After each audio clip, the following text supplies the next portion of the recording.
Ils n'osaient pas. Donc c'était des gentils professeurs peut-être un peu trop zélés et qui donnaient de trop bonnes notes à trop de gens. Parce que vraiment, il y avait un moment une quinzaine de triple A. Ben, je peux vous dire que c'était absolument pas mérité, toutes ces sacrées notes. Et vous remarquerez qu'aujourd'hui, fin 2013, on n'en parle plus des notations. C'était le gros buzz, comme on dit aujourd'hui, de l'été 2011. On n'en parle plus. C'est plus le problème. Parce qu'effectivement, c'est pas un problème. C'est comme si on disait le thermomètre d'aujourd'hui, vous voyez, il fait beau. Pour une fois, c'est vrai que ces derniers temps, il y a un temps de chiotte. Hein. Vous voyez, il fait beau. Ben oui, on ne va pas dire qu'il fait 0, puisqu'il fait au moins 22 ou 23 degrés. Mais voilà, là c'est pareil. On ne va pas mettre un simple A, alors que c'est triple A. Donc, gestion des risques, la problématique des produits soi-disant toxiques. Ce ne sont pas les produits qui sont toxiques, c'est la mauvaise utilisation. Si vous devez prendre une posologie d'un cachet par jour, si vous en prenez 100, eh bien vous êtes mort.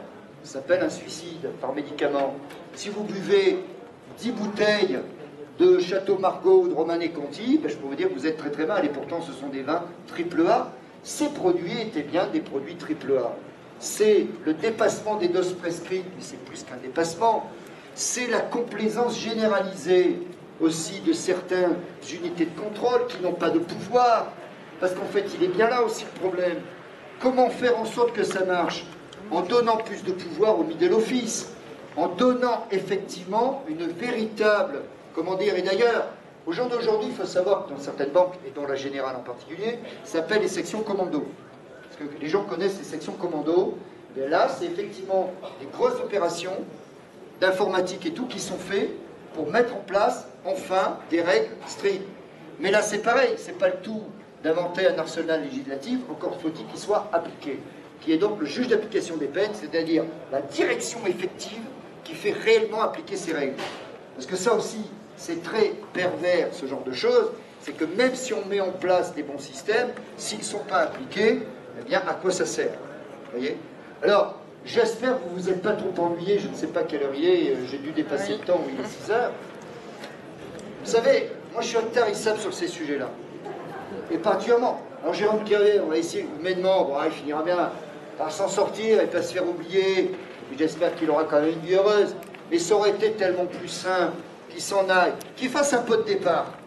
D'ailleurs, moi je dis toujours, quand on s'en va d'un endroit, c'est qu'en général on n'est pas content de cet endroit, ou qu'on a trouvé mieux ailleurs. Vous savez, le principe du changement n'est pas très dans la nature humaine. D'accord? Bon, eh bien je peux vous dire que ce qu'il aurait dû faire, c'était faire un peu de départ avec ses anciens collègues de la Générale, avec d'autres contreparties, parce que là-dedans, il y avait sûrement des gars très bien, très bien même, j'imagine, et j'en suis même certain. Et puis c'est tout, donc ça veut dire que le gars, il est fair play, il travaille ailleurs, il a trouvé mieux. Les gens se seraient mangé le foie, merde, encore un bon qui se barre, ben, tant pis pour eux, ils avaient qu'à le rattraper. Ça aurait été aux États-Unis, ils l'auraient rattrapé. Mais il est rentré dans un processus de vengeance aveugle, avec la complicité, j'imagine, d'une petite amie au back-office, mais ça n'a pas été prouvé. Mais je ne vois pas comment il serait rentré dans le système de son poste-front. Alors, beaucoup de gens me disaient, mais c'est pas possible, ils ont dû le voir. Eh bien, je vais vous faire une comparaison. Imaginez, vous avez une belle entrecôte de 300 grammes. Eh bien, le dépassement cardiaque, qui était environ, c'est qui prenait des positions de 80 milliards d'euros sur des lignes de 125 millions, c'est comme s'il avait mis 5 à 6 kilos de poivre sur une entrecôte de 300 grammes, que combien on met de poivre sur une entrecôte? Environ 3 grammes, 3-4 grammes, et encore, c'est poivré, hein, mais surtout du sel, du poivre. Alors, ça fait quoi 6 kilos de poivre sur une entrecôte de 300 grammes? Ça fait une belle montagne de poivre. Vous savez, les petits machins que vous avez à la maison, vous avez 40 grammes de poivre. Vous comptez bien, ça en fait 150. D'accord? Ça en fait du poivre. Alors, vous amenez ça au restaurant, vous amenez ça dans la salle. On va dire, vous voyez, monsieur Castel, votre raisonnement, il ne tient pas. Parce que vous avez une assiette avec une entrecôte avec 6 kilos de poivre dessus, ça fait une pyramide de poivre. Putain, on le voit. Eh bien non, si on met une cloche dessus. Si on met une cloche dessus. Eh oui, vous l'amenez à table, vous relevez la cloche quand le gars est à table. En général, comme les gens sont bien élevés, ils ne regardent pas les tables d'à côté. Vous avez remarqué? Plus on est chez des gens bien, plus les gens ne regardent jamais les tables à l'extérieur du restaurant. Vous avez remarqué ça? Plus on est chez des gens stylés et bien, et vous avez des gens qui sont à table, bon, c'est sûr, vous allez dans certains bars à Marseille, voilà, tout le monde se parle, tape le pastaga et tout, ça c'est les gens vulgaires, comme ils vont dire. Et plus vous êtes dans un restaurant stylé, moins les gens se regardent. Donc les 6 kilos de poids, il n'y a que lui qui pouvait le voir, vous voyez? Et donc quelque part, mais c'est vrai que c'était pas avouable, c'était absolument pas avouable. Hein? Il faut bien le comprendre ça. Comment avouer qu'on ait pu se faire niquer, comme dirait Joe Star, parce que, ah ouais, alors lui quand il le dit c'est bien, si moi je le dis c'est pas bien. Bon, c'est pareil, ça aussi ça s'appelle justement de l'asymétrie d'information. Bon. Eh bien oui, il l'a fait. Et après évidemment les autres disent, mais oui, mais c'était l'ancienne équipe de Bouton, machin, vous allez voir avec nous, on va refaire tous les systèmes. Alors entre parenthèses, ça a fait bosser énormément de consultants en système d'information. Vous voyez, ça a donné du taf à plein de gens. Oui, oui. Ah oui, oui. Donc finalement, les gens qui étaient un peu au chômage en informatique, en système... Alors, je vois que M. Malpel, Junior, que j'ai cité tout à l'heure, me dit que j'ai une demi-heure de dépassement, même 3/4 d'heure. Ah oui, parce que ça devait se terminer à 17h15 et qu'il est même 18h08. Donc j'ai quasiment 53 minutes de dépassement. En tous les cas, visiblement, vous êtes... Oui, monsieur, vous avez une question? Ah ben, je suis désolé, Jean-Charles, monsieur a une question. Mais heureusement, hein. Oui? La dette? Mais écoutez, comment voulez-vous qu'on n'ait pas de dette alors qu'on vit au-dessus de nos moyens depuis 40 ans? C'est logique qu'on ait de la dette. Eh bien, comment on va en sortir? Soit on dépense moins, soit on vend des actifs, ça s'appelle privatisation, soit on va inventer un nouveau law 1717, on va faire des assignats, de la démonétisation, parce qu'actuellement on fait ce qu'on appelle du quantitative easing. C'est-à-dire que la BCE rachète, vous savez, c'est comme Saturne qui bouffe ses enfants. C'est le tableau, le temps. Là, c'est vraiment le diable qui se mord par la queue. Vous voyez, c'est quand même assez dingue comme truc. Eh bien, la sortie, c'est soit moins de dépenses. Et là, évidemment, là, les autres vont dire, ah, mais ils veulent faire la politique de Sarko, voire en pire. Donc, ça ira pas. Mais de toute façon, il n'est pas tout seul. Hein. Il y a Angela, il y a tous les autres. Hein. Il ne faut pas oublier ce genre de détails. Hein. Parce que, vous savez, Angela et tout ça en Allemagne, eux aussi, ils ont beaucoup de dettes. Hein. Peut-être un peu moins qu'en France en pourcentage du PIB, mais ils sont hors critères de Maastricht. Hein. Je veux dire qu'eux aussi, normalement, le triple A, ils l'ont perdu depuis longtemps. Hein. Personne ne devrait l'avoir, d'ailleurs. Personne. Même l'Allemagne. Alors, c'est soit ça la solution, donc, en clair, avoir du courage politique. Alors, vous voyez, tout à l'heure, je parlais de courage, de bravoure, d'efficacité. Il va bien falloir un moment qu'il y ait des décideurs, qu'il y ait du courage politique, effectivement. Ou alors, s'il n'y en a pas, eh bien, progressivement, c'est ce que c'est le principe des huissiers. Vous savez, les huissiers, c'est quoi? Comme la Grèce. Hein, les Chinois, ils sont arrivés en Grèce, ils ont dit, putain, c'est joli, il y a des jolis bateaux, ils adorent les bateaux. Ah, le Pirée, il y a un joli port, il y a des îles sympas. Et puis, ils disent, bon, tu peux plus payer tes dettes. Comment une obligation, c'est-à-dire une dette, se transforme? Elle devient une action. Sauf qu'une action, quand une obligation devient une action, de créancier, tu passes à proprio, c'est propriétaire. Et donc, ça veut dire que les gens qui sont tes créanciers, progressivement, ils deviennent tes propriétaires. Donc ça veut dire que tu n'es plus chez toi. Merde. Ah, c'est con ça. Ben oui, c'est ça qui est en train de se passer. C'est progressivement, c'est la théorie du buvard. C'est ce que c'est qu'un buvard. Le buvard, il est sec. Et après, tu mets un peu d'eau dessus. Puis progressivement, l'eau, elle se diffuse et tout, l'encre. Puis après, tu prends ton buvard, puis il est tellement imbibé d'eau que il implose, quoi. Vous savez, comme Hélène Carrère d'Ancosse en 78, qui avait écrit L'Empire éclaté. Ben, ça a implosé, tu sais, comme une télé qui implose à l'intérieur. Mais là, si ça continue comme ça, c'est ce qui va nous arriver.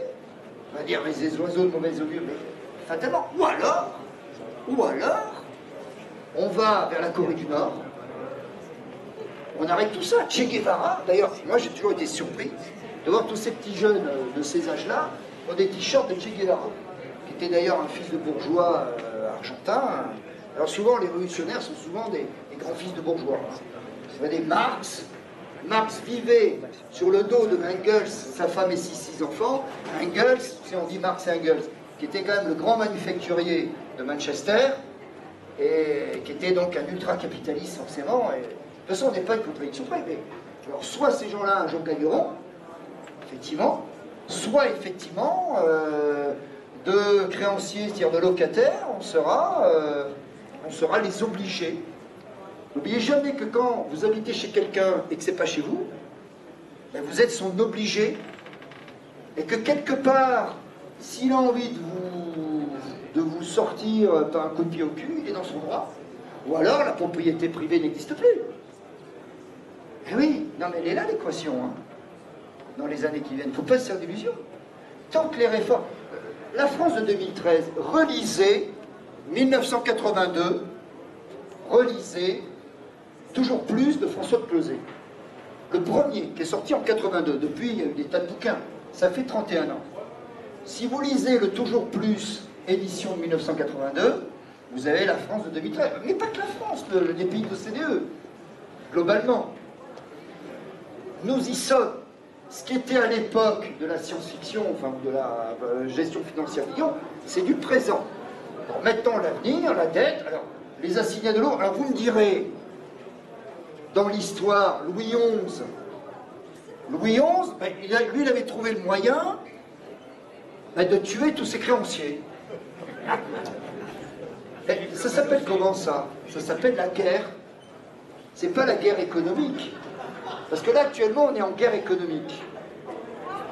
Et si justement on ne gère pas la guerre économique et la finance et la gestion, et la guerre économique, elle se transforme en guerre tout court. Allez, oh là, putain, là, on se fout plus la gueule, là. Hein. La capacité d'oubli, le fait de la lâcheté de beaucoup de dirigeants. Pourquoi Hitler est arrivé au pouvoir? Il est arrivé par les élections le 30 janvier 1933. En 1923, il y avait des milliards de marques pour acheter un bretzel. Coup d'État en 1923 qui a foiré, il a fait 1 an de prison, il a écrit un bouquin, Mein Kampf, tristement célèbre depuis. Il ne faut pas oublier ce genre de choses. Mais vous savez, monsieur, et tout le monde, qu'actuellement il y a des grands économistes, grands amis du pouvoir actuel, les Thomas Piketty pour ne pas les citer, vive l'impôt, vive l'inflation. Ah sûr, lui c'est un petit con, ancien trader, qui a une petite école à Paris, machin, moi le MIT, ouais, donc je suis un naze, forcément, je suis un triple Z, lui c'est un triple A. Mais moi je suis désolé, l'inflation c'est la misère pour tous. Je ne suis pas un parangon de la pensée unique, c'est pas une histoire de pensée unique. Les faits économiques sont uniques, les comptes sont uniques. Restons paysans, restons les pieds sur terre. Moi, ce qui me plaît chez les Chinois, je ne dis pas ça par démagogie ou par allégeance, c'est qu'ils sont à la fois capitalistes et communistes. Oui. Ils sont communistes, parce que jamais ils mettent de but contre leur camp. Moi, c'est des gens, ils sont hyper unis. Ils sont justement collectifs pour les bonnes choses. Mais ils sont très très capitalistes parce qu'ils adorent la finance, le trading, les marchés, le développement. Et d'ailleurs, on se plaint des Chinois. Mais heureusement qu'on a des touristes chinois. Est-ce que vous savez qu'en 2020, on va avoir 2,5 millions de touristes chinois qui vont nous avoir des devises et tout.